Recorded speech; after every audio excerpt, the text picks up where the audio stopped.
Почитувани гледачи, драги пријатели, браќа и сестри. Ја гледате деветата поред емисија од серијалот на емисија Евангелска вистина и оваа емисија е со насловот Преображение. Отец, пред нас мислам дека е еден многу важен текст, исто така многу краток, но многу концентриран текст. Би те замолил прво да кажеш која е важноста на овој текст, на овој настан од Евангелието.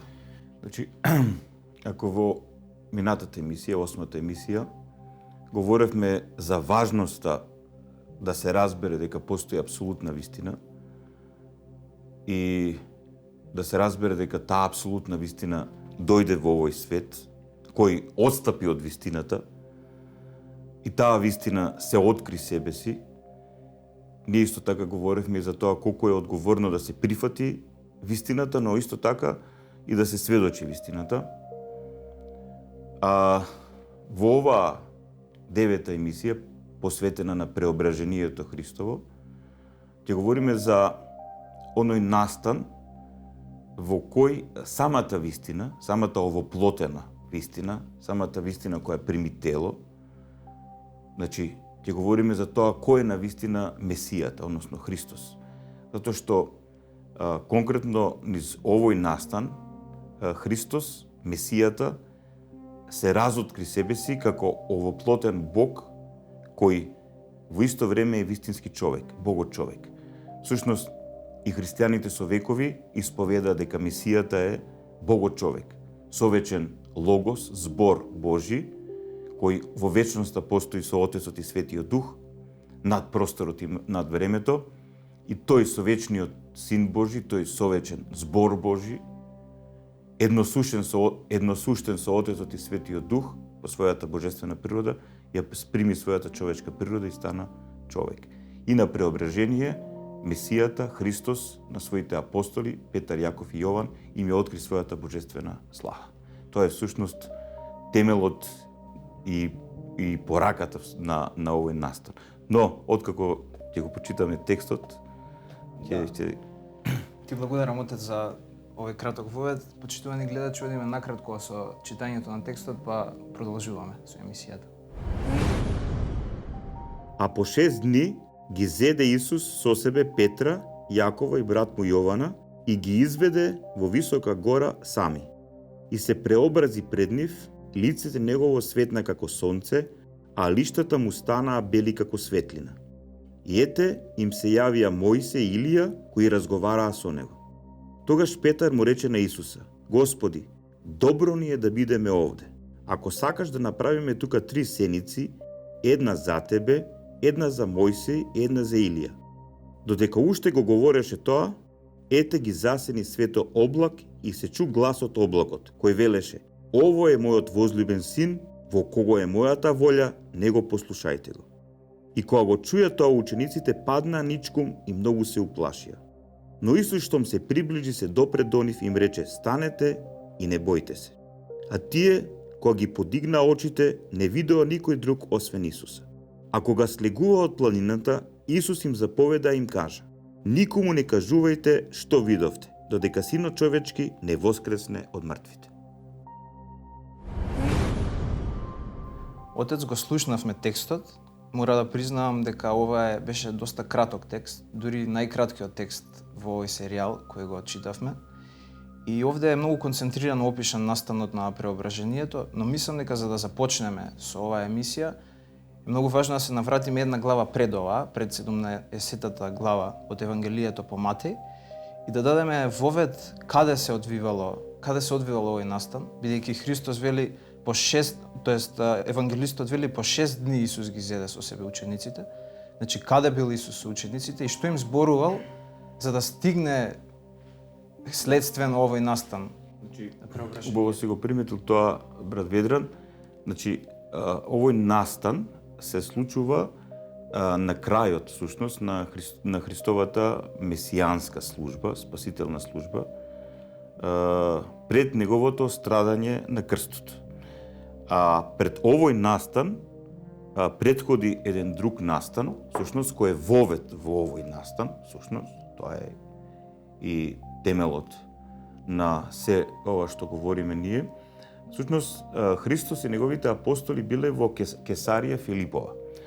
Многу е битно да се објасни за тој град, Кесарија Филипова. Тој се наоѓа на североисточниот дел на Палестина, значи на север од Галилеја, град кој бил изграден од елините како елинска колонија, потоа со доаѓањето на Александар Македонски со тој град владеа Толомеите, потоа тој град со доаѓањето на римјаните, конкретно Цезарот Август го зазема и тој станува дел од Римската империја, и Цезарот Август основите на тој град всушност ги подарува на Ирод Велики. Ирод Велики ги удира всушност темелите на тогашната Кесарија Филипова, а всушност Кесарија Филипова бил наречен овој град по тоа што синот на Ирод Велики, Филип, всушност го завршил самиот град. И сега во самиот град, во Кесарија Филипова, се наоѓала пештерата на Пан. Значи, уште со самото доаѓање на елинските колонисти, тие во таа пештера го поставиле идолот на Пан, а со текот на времето тој простор бил простор кај што се почитувале паганските богови, идоли. Всушност било местото посветено на Пан, но и на останатите пагански богови.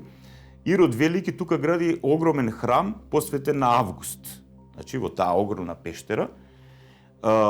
И ние знаеме дека во тоа време цезарите, императорите на Римската империја ги обожувале и било посветен храм од него како на Бог. Значи, на еден начин во таа пештера го имаме сето она што му е најодвратно на Бог, најмрско на Бог. И поганството, и човекообожувањето. Сега, не случајно баш пред таа пештера, Христос ги прашува апостолите за тоа што мислат кој е тој. И тие му одговараат, едни дека еден од пророците, другиот Свети Јован Крстител и така натаму, додека апостолот Петар, како што самиот евангелски текст ни сведочи, вдахновен од силата на Светиот Дух, односно со вистина откриена самиот небесен татко, небесен Отец, вели: ти си Христос, Месијата, Синот на живиот Бог. И самиот Христос после тоа му вели дека тоа не доаѓа од него, затоа што човек не може тоа да го изнедри од својот ум, од своето искуство, затоа што за вистината може да ја открие само вистината. Човек без откривање на вистината, од самата вистина, не може да ги разбере тие нешта. И потоа Христос вели вака, многу интересно е толкувачите, а јас баш и го гледав видеото за таа пештера. Значи, над таа пештера има огромна карпа, монолитна карпа. И Христос вели: ти си Кифа, или Петрос, или камен, карпа и така натаму. Му вели на Петар: и на таа карпа ќе изградам црквата своја и вратите на Адот или вратите на Шеолот никогаш нема да ја надвладеат. Сега, што значи тоа вратите на Адот? Значи, таа пештера евреите ја нарекувале вратите на Шеолот или вратите на Адот. Затоа што всушност таму се обожувало сето оно што зборевме премногу, што било одвратно во лицето на вистинскиот Бог, на вистината. Паганизмот, окултизмот, суеверието, обожувањето на човек и така натаму. Човекоцентризмот, обожување на паднатата човечка природа и желба за моќ. И сега Христос вели дека сите стихии од паднатиот свет и сите демонски стихии никогаш нема да ја надвладеат црквата негова, која ќе биде изградена на камен, односно на верата во тоа дека тој е Месија, Синот на живиот Бог. И всушност тоа што започнува во Кесарија Филипова, тој разговор, тоа откривање за тоа кој е всушност тој, затоа што апостолите 3,5 години биле со Јешуа, со Месијата, но навистина е тешко, навистина е скоро надумно, надрационално, човек во својот ум да создаде мисла дека тој кој што е со нив е Бог кој станал човек, Богот човек. И плюс треба да го разбереме и тој момент, затоа што кај паганските народи тоа е многу нормална работа, боговите да земаат форма на човек и така натаму и така натаму. Но овде со вечниот збор Божи, логосот Божи, тој што е совечен со Отецот и Светиот Дух, тој како исполнување на пророците ја зима човековата природа и станува вистински човек, во исто време не престанувајќи да биде и вистински Бог. И сега Христос дури им забранил на апостолите да говорат дека тој е Месија. Потоа откако им ја кажал оваа вистина, тоа е многу битно, значи сега тој ги подготвува за уште една многу посериозна вистина. Сега тој открива кој е, а понатаму открива и што треба да направи. Тој вели дека не е дојден само да ја открие вистината, значи вистината во овој свет не дојде да се открие себе си и да ни разоткрие што е смислата на нашето постоење, туку вистината во овој свет дојде да го спаси овој свет. Односно да го ослободи овој свет од сатонското робство, од злото, гревот и смртта. А тоа требаше се случи преку откупителната жртва на Месијата. И затоа Христос, затоа Месијата почнува да им зборува на своите апостоли дека треба да оди во Ерусалим и да пострада. И дека така ќе се исполнат пророштвата за него. Тогаш имаме и оној разговор со да не оди. Добро е да се заклучи дека Петар во еден момент покажува една сила духовна и доблест каде што му вели он признава дека е Месијата, му вика ти си Христос, а само кратко после тоа оди и му вика биди милостив према себе Господи, поштеди се. Но и тука Христос му вели бега од мене Сатана. Оној што се противи, да така. Значи, но мора ајде да се ставиме во контекст на обични луѓе. Сепак еве ние сме крајно обични луѓе. Во истиот момент кога оној кој е ти открива всушност кој е тој и потоа ти вели дека треба да пострада. Значи по логиката на човечкиот ум нешто што треба да страда, да трпи болка е далеко од божественото. Например, ден денеска еден добар процент од евреите кои не го прифаќаат Јешуа за Месија, а исто така и муслиманите кои го прифаќаат Иса како Месих, како Месија. Во Куранот пишува дека е Месија, но тие исто велат како може, не може да прифатат дека сега како се ако тој Бог кој станал човек, син Божи и така натаму со тие како може се он да страда сега, значи тоа е неприфатливо за човековиот ум и тоа е многу јасно во нивните религиозни системи. Мора да се призна дека огромен процент и од христијаните длабоко не ја разбираат тајната на откупителната жртва. Тајната на тоа дека тоа е сепак е над логиката, мора да признаеме. Но само така, само со таа логика се победува злото и се разобличува злото. Значи само со жртвената љубов која е темел на вечното постоење, која е темел на Царството Божјо, само така се разрешува проблемот, мистеријата на злото. Само така и на тој начин, на крстот, преку откупителната жртва, се решава тој проблем. Односно, нема друг начин на кој може да се реши проблемот на смртта, проблемот на гревот, проблемот на злото и проблемот на сатонското робство. Само со откупителната жртва. И всушност, сето тоа што говоревме е претходница една за оној главен настан за кој ќе говориме на оваа емисија, тоа е Христовото преображение. Да, на вистина беше многу важно да се спомене ова и мислам дека сепак има еден многу длабок сплет меѓу оваа претходна глава, да појаснам за гледачите, зборувавме за 16-тата глава и тука како Исус да им кажува на апостолите, тоест тој им зборува кој е тој, им се открива словесно, рационално им зборува. Да, директно, да, не без никакво криење, нема параболи. Еве, ако во минатата емисија говоревме за параболата и параболите што Христос ги користел, тој тука најдиректно им говори на апостолите кој е, а потоа на преображението им покажува. Да, тоа сакав таа поента сакав да дофатам, дека он им зборува на сите рационално, но само тројца ќе бидат тие што ќе ги поведе со себе си на гората Тавор. и каде што веќе нема оваа тајна да им ја објаснува рационално, туку буквално искуствено ќе им ја предаде, ќе им ја покаже, ќе се преобрази пред нив. И како апостолите да го сето ова што им го зборувал претходно, ќе го доживеат на гората Тавор кога тој ќе се преобрази. Но добро, за тоа понатаму во емисијата. Еве да почнеме со конкретниот текст.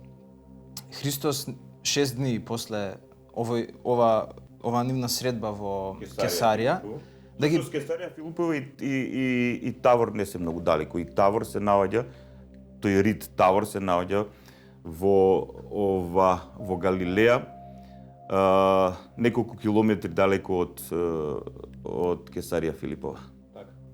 Значи тој ги поведува со себе си Петар, Јаков и Јован. Тие три апостоли ги изведува на висока гора сами. И добро, тука сепак во Евангелието по Матеј овој настан е опишан многу пластично, би рекол, малку сиромашно. Мислам дека во Евангелието според Лука имаме малку повеќе информации. Овој настан е засведочен во сите три синоптички евангелија, и во Евангелието според Матеј, според Лука и според Марко. И всушност една комбинација од сите три, таа комбинација би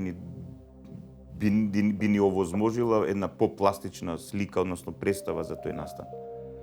Да, кај Матеј се вели одма, нели без објаснување, ги доведе на гората и се преобрази пред нив, но кај Лука имаме оваа екстра информација, тоа е и се искачи на гората да се помоли. И додека се молеше, изгледот на лицето негово се промени и облеката му стана бела и блескава. И ете двајца луѓе разговараа со него и тие беа Мојсија и Илија. И уште овој стих мислам дека е многу важен, па кога се појавија во слава, значи тие двајца во слава се појавиле, тоа го имаме од текстот на Лука, тие зборуваа за неговото заминување кое требаше да заврши во Ерусалим. Значи повторно, нели, он им зборува претходно за неговата смрт и за тоа што ќе биде со него, а овде он говори за сето тоа со Илија и со Мојсија. А апостолите го слушале тоа, но на каков начин го доживеале? Ќе се обидеме да објасниме, да. Значи први малце би проговорил за Тавор. Иако тука во Евангелието ние немаме директно сведоштво дека тоа се случило на гората Тавор или планината Тавор, всушност тој збор планина е многу силен. Значи Тавор е еден рид. Значи секој денес може да го види тоа на YouTube или како се интересира, има доста фотографии. Значи Тавор е еден рид во рамнина. И тоа е како една испакната, така, многу интересно, кој нема никаков контакт со некои планински масиви. Онака, и рамнина и одеднаш имаш рид, онака, ридче, 580 метри високо. И тоа е таа планина, всушност, или рид, каде што се искачил Исус да се помоли. Исус како човек, сега говориме како човек, затоа што ние кога читаме Евангелието, внимателно разбираме дека во некои аспекти тој пројавува својата божествена природа, односно се пројавува како Бог, а во други контексти се пројавува како вистински човек, затоа што Јешуа во исто време е и вистински човек. И сега тој ни покажува како човек, како совршен човек, всушност, совршен богопредаден човек, дека молитвата е многу битен фактор во одржување на тоа заедништво помеѓу Бог и Творецот. И тој често тоа го правел, значи покажувајќи им на своите апостоли, а преку нив покажувајќи им на сите своји ученици. И во овој контекст тој се качил на молитва на Тавор и многу е, кога се види сликата на Тавор, се гледа тоа риче не е многу високо, ама е стрмно. И се гледа дека апостолите се измориле додека се качувале, и кога Исус започнал да се моли, сега што значи таа комуникација меѓу Бог кој станал човек, односно Синот Божи кој станал човек и небесниот татко, тоа е за нас необјасниво, но еден добар дел од настанот на Тавор апостолите го преспале, да. Да. Сега многу е битно, ова убаво го спомна од Евангелието според Лука, тој дел го нема кај Матеј. Значи и кај Матеј, и кај Лука, и кај Марко се спомнува дека Мојсе и Илија му се јавуваат на Јешо, на Исус. Сега, зошто Мојсе и зошто Илија?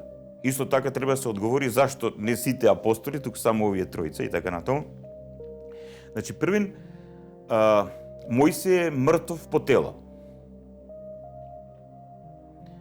Но тој во славата Господова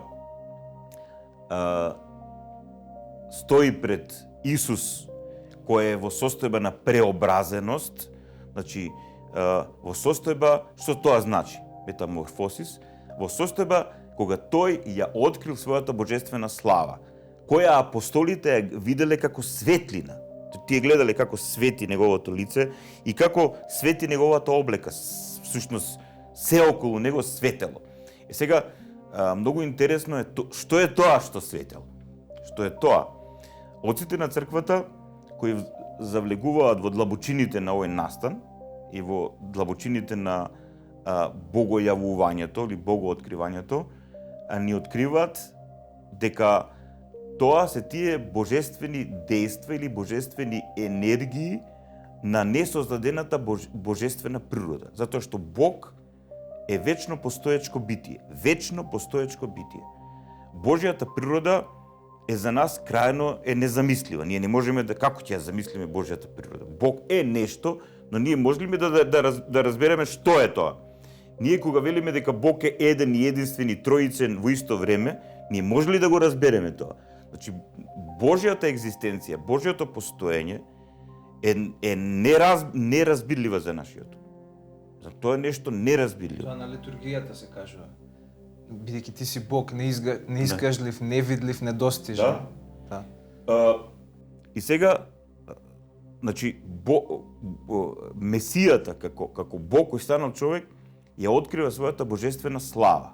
Односно, се пројавува со своите несоздадени божествени енергии, кои апостолите ги гледаат како светлина. Всушност, потоа се јавува и облак светол. Облак, односно тие гледаат облак, нешто како облак, кој однатре има светлина, и од тој облак се слуша гласот, ова е мојот возлюбен син и така натаму. Не го послушајте го, тоа е гласот на небесниот Отец.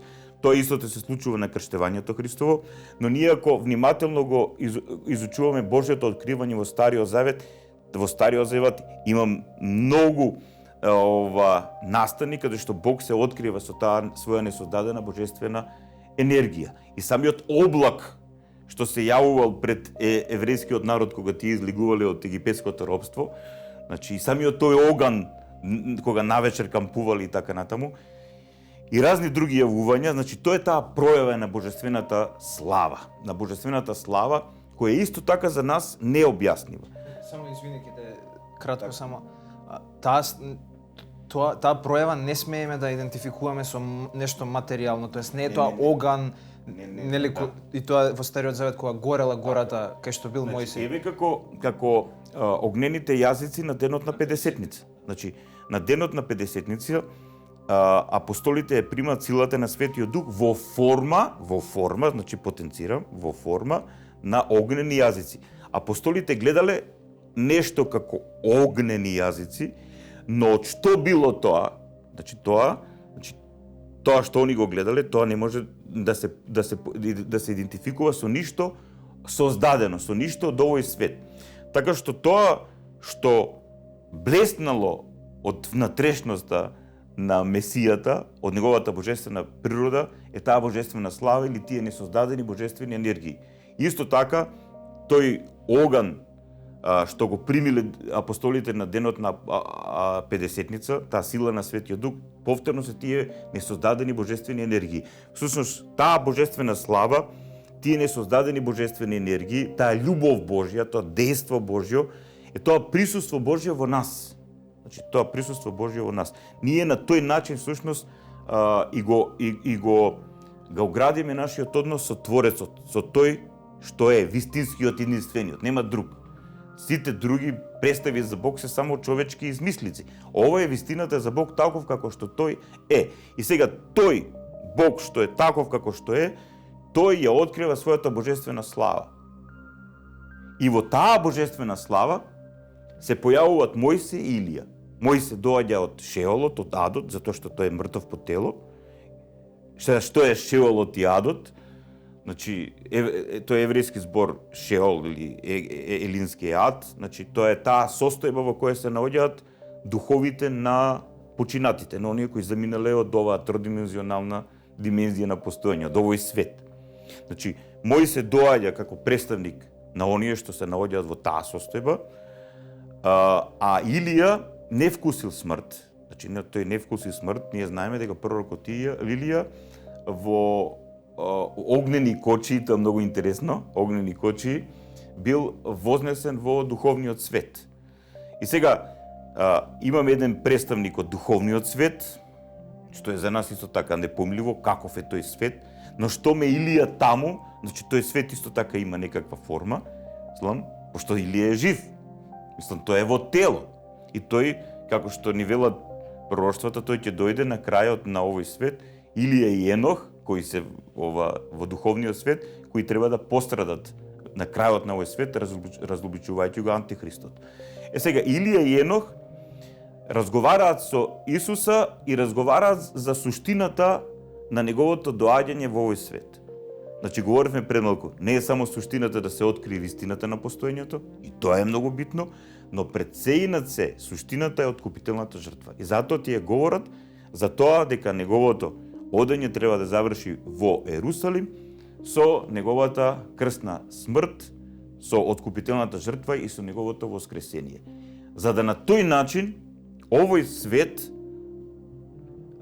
го победи оно што е најстрашно во овој свет, што овој свет го држи во состојба на отпаднатост, тоа е сотонското робство, злото, гревот, духовната смрт и смртта.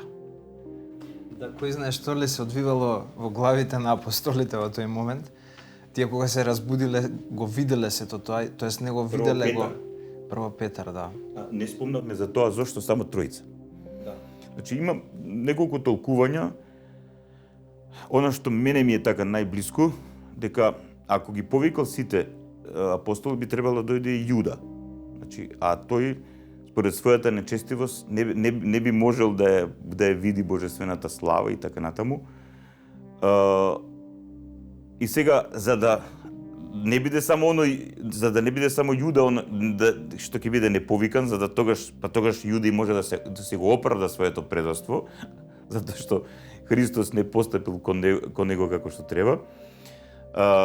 Затоа Христос ги повикал на овој настан само Петар, Јаков и Јован. Сега има и други толкувања, мене исто така и тие ми се блиски, можеби е пологично тоа, затоа што Христос имал некако прво најблискиот круг негов, најблиски апостоли кои му биле со зрелоста блиски, затоа што можеле да го носат тоа што тој всушност го сведочел. Најблиски му биле Петар, Јаков и Јован. Тој прв круг, па после тоа нели имаме втори круг од 12 апостоли, заедно со Петар, Јаков и Јован и останатите апостоли, и тој третиот круг од 70 апостоли, да. Сега, они биле најзрели за да духовно, ментално зрели, животно, искуствено зрели, за да можат да учествуваат во овој настан. Но ние гледаме дека кога Петар, кога на еден начин се разбудил, и кога гледал што се случува, тој бил крајно изненаден. И дури, како што сведочи и апостолот Матеј, и апостолот Лука, тој, не знаејќи некако во страв, ги изговорил зборовите, добро ни е да бидеме овде и да изградиме 3 палатки или 3 колипки за Исуса, за Мојсе и за Илија. Да. Мислам, тој однатре очигледно почувствувал дека навистина таа состојба во која се нашол, мислам, многу убаво ја опишал, добро ни е да бидеме. Да. Но мислам дека овој настан што се случува непосредно по тоа, тоест додека го велеше тоа, вели апостолот Лука, се појави облак и ги засени. И мене ова ми е таинствено и интересно за дискусија, и се вели и се уплашија штом влегоа во облакот. Затоа што предходно не се не пишува дека се исплашиле апостолите. Апостол Петар оди и му вели учителе, кој си ни близо, кој те знаеме, кој си човек со нас, беше човек, те знаеме како човек. Убаво ни е да бидеме тука, ајде да изградиме 3 колиби. И во тој момент се појавува тој облак, повторно, нели, не материјален облак, туку кој знае каков облак. Тоа исто тоа, не се дадени божествени енергии, божествената слава, божественото присуство. И тој во тој момент се исплашил. И сакав да те прашам баш за тој страв кој се јавил во него, затоа што многу луѓе кога нели го има тоа во нашиот црковен речник, имајте страв од Бога, или блажени се тие што се бојат од Господа, нели? И многу луѓе дури ги соблазнува тоа како може сега Бог кој е символ за апсолутна љубов да се плашиме од него. Сакам за овој страв да те прашам, каков е тој страв што се јавува? Првин, за да дојдеме до стравот, првин да објасниме за таа потреба Петар што ја говори да се изградат ти колипки тука, убаво ние и така натаму. Значи толкувачите на овој настан велат дека самите апостоли кои биле во славата Господова, односно во тоа себе Христово откривање, божествено откривање и така натаму, почувствувале неискажлив мир, неискажлив спокој, неискажлива сигурност, неискажлива љубов, блаженство, радост. И сега, значи, кога човек ќе почувствува нешто такво, тогаш не сака да се тргне од тој простор кој му овозможува такво нешто. И затоа Петар на еден начин бил мотивиран да говори за тие 3 колипки, затоа што тие го почувствувале тоа. А тоа е учеството во божествената слава, односно можноста божествената слава или тие несоздадени божествени енергии, таа благодат Божја или сила на Светиот Дух или Божјо присуство и така натаму да делува во нас, тоа е всушност можноста колку толку во овој ваков свет да се партиципира, односно да се учествува, односно да се добие превкусот на Царството Божјо. Значи, тие на еден начин во себе си го осетиле предвкусот, затоа што полнотата на вкусот и учеството во Царството Божие после воскресението на мртвите и страшниот суд, тие што ќе влезат во Царството Божие, во таа совршена состојба на постоење, но апостолите го почувствувале предвкусот на Царството Божие. И сега многу интересна работа е да се напомене дека сите христијани што имаат покаяние вистинско, значи вистинско, сериозно, длабоко покаяние, кои имаат еден сериозен, здрав од Бога благословен духовен живот, исполнувајќи Христовите заповеди, како живи членови на неговата црква, тие уште во овој свет, значи, го насетуваат, го чувствуваат предвкусот на Царството Божие. Всушност, предвкусот на Царството Божие или делувањето на таа благодат на силата на Светиот Дух е најсилниот мотиватор за вистински духовен живот. Пошто без тоа, кој ќе ни биде мотиваторот? Да. Човек и нема сила да живее. Не може без тоа. Без тоа ставам акцент, мислам, во целата ова наша емисија 9-та, дека без тоа нема христијанство. Христијанството без ова за кратко време се претвара во формализам, во ритуализам, во некаква традиција, во некаква религија во овој свет и така натаму. Христијанството ја губи својата вистинска порака. Сега околу стравот, оној страв. Сам навистина Ведран замисли тоа е многу тешко код текстот колку може да извлечеме. Замисли што тие почувствувале кога се појавил тој облак. Во кој имало светлина. Самата величина на настанот. И таа енергија, тоа што зрачело од таму. Значи, они се доживувале дека имаат средба со нешто што е, мислам, самата средба со Месијата е, што да ти кажам, се замисли со самиот извор на се што постои, со Небесниот Отец. Да. И сега, тука навистина е страв, но тоа не е оној страв од Бог, сега, како од некаков тоталитарен тип, од некој, но тоа е страв од непознато. Да. И страв од неискажлива моќ. Јас многу пати, значи, така сум разговарал со некои мои пријатели, си велам, они често велат да зашто Бог не ни се појави или зашто не ни се појави ангел, викам дали сте вие подготвени или некој светец или така натаму. Дали сте вие навистина подготвени да имате средба со духовниот свет? И потоа како би било вашето однесување откако би имале средба со духовниот свет? Затоа што луѓето што имале средба со духовниот свет, тие сериозно се менуваат. И се преобразуваат, да, баш така. Ова преобразување Господово ни помага нам да разбереме на кој начин ние треба да се преобразуваме. Ние кога ќе се соочиме со вистината, таа преобразува. Таа не подготвува за вечност, таа не подготвува за Царството Божјо. Таа не подготвува за тој начин на живот за кој предмалку говоревме. И тој страв. Да, вистина. Мислам дека ти го спомна тоа, ама сакам уште еднаш да го потенцираме затоа што ово настане врвот на Господовото откривање. Значи тој најнепосредно им се покажува на апостолите. После она на богојавление, значи го на крштевањето, значи ова е навистина. Да кажам, апостолите буквално се учествуваат во славата Божја. Ама некој ќе рече, зашто јас сум толку време во црквата, мене не ми се случило ова. Да, рече, дали сме спремни да го носиме товарот. Прекрасно прашање. Зошто? Да. За себе си лично да кажам, и јас сум го имал тој момент.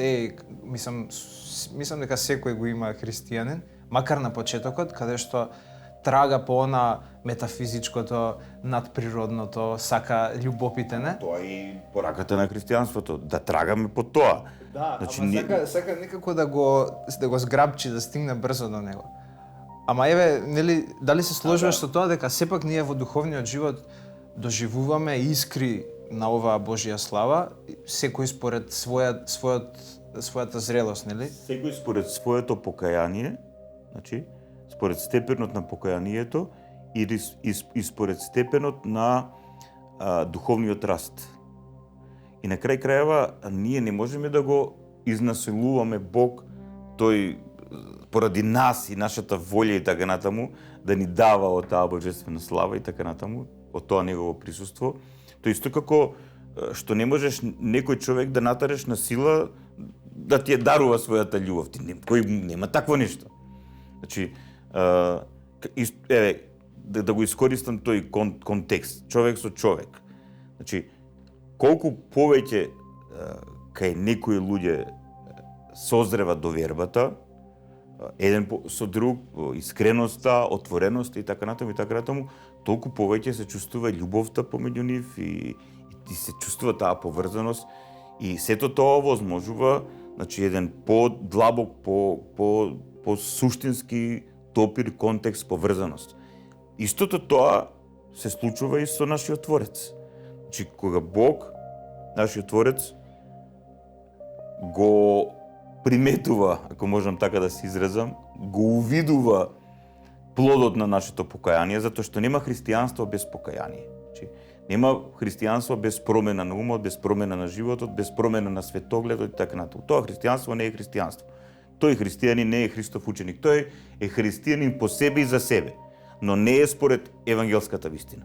И таквиот христијанин, како што реков пред малку, тој може би од почеток да има некакви ентузијазми или некакви своји очекувања кои ќе го мотивираат во неговиот верски живот, но со текот на времето и неговите очекувања и неговите ентузијазми кои се темелот во однос на неговата природа и неговите потреби почнува да се сушат и таквите луѓе или се откажуваат од верата, значи говоревме во минатата емисија за тоа, или се откажуваат од верата и од црквата, или продолжуваат еден тотално формален христијански живот, или одат во суеверен христијански живот. Самите, тоа е прелест, значи самите имаат потреба да си градат некаква своја имагинарна состојба во умот за духовните нешта, или па е потигнат од самиот сотоно, па е уште посериозни, болни состојба. Но, таму кај што има вистинско покаяние, таму кај што има вистинска довера во Бога, сега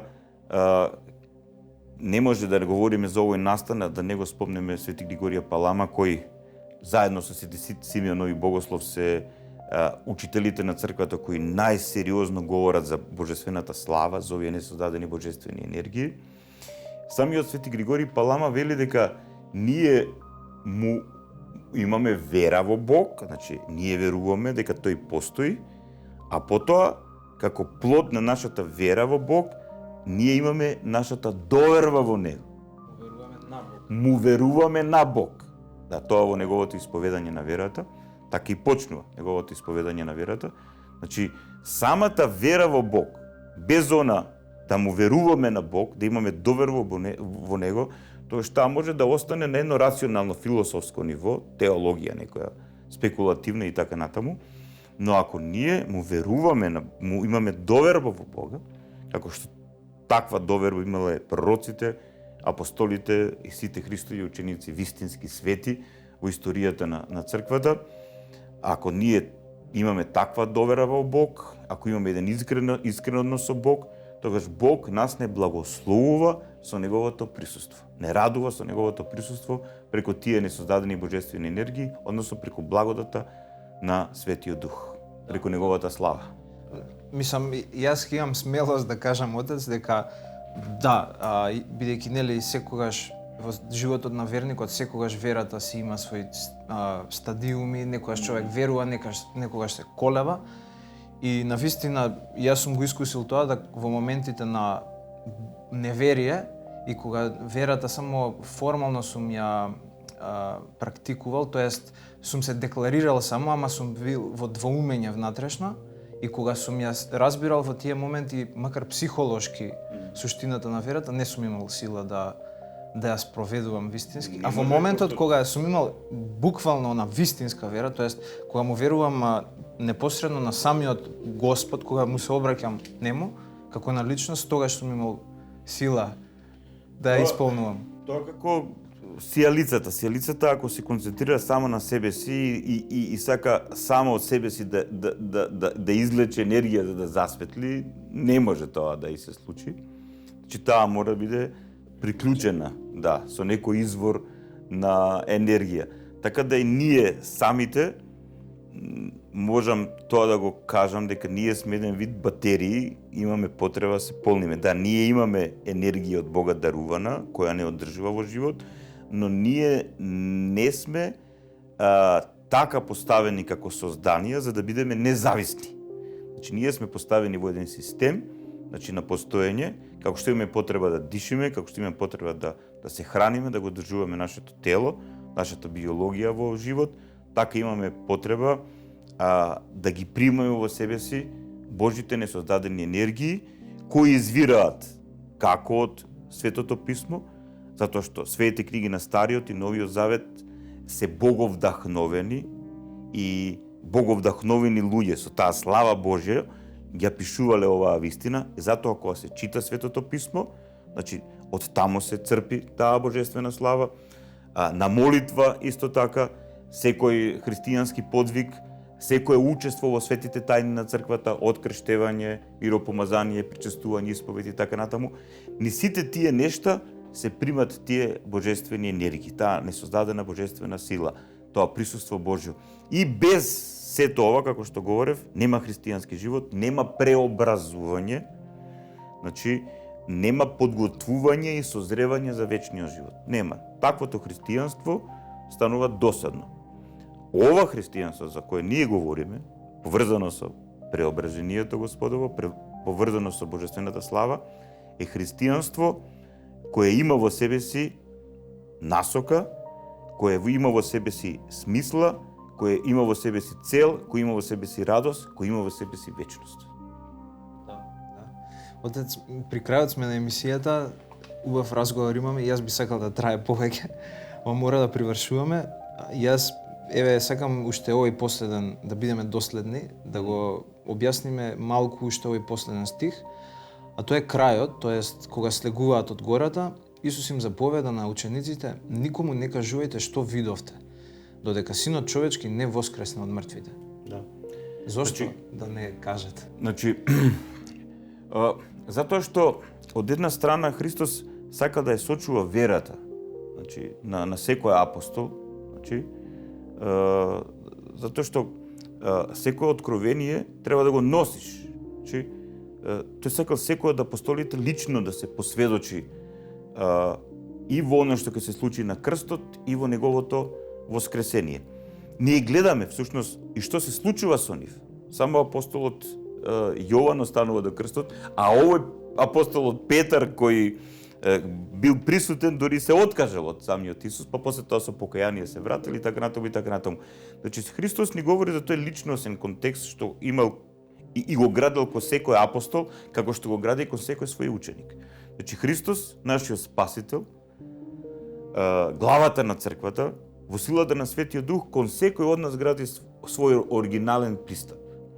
И според, говоревме, според зрелоста наша, според тоа колку сме ние подготвени за тој контакт, за таа поврзаност и за таа отвореност, оттаму доаѓаат и сите благослови неговото водство. Тоа би било. Тоа би било. Ти благодарам, Отец, за убавото објаснување. Ништо благодарам на светите отци што ова сето прекрасно го објасниле, па јас само зимам од овој или од оној и така се трудиме колку може попластично и поедноставно, но во исто време и длабоко да го објасниме овој настан кој претходил на Христовото страдање. Не случајно славата Господова Христос ја открива пред неговото страдање на крстот и неговото воскресение, за да ги утврди апостолите во тоа кој е тој навистина. За тоа ќе зборуваме во наредните епизоди. Ти благодарам уште еднаш, Отец. Благодараме на тебе. Почитувани гледачи, тоа беше 9-та емисија. Гледајте не во наредните епизоди. Пријатно.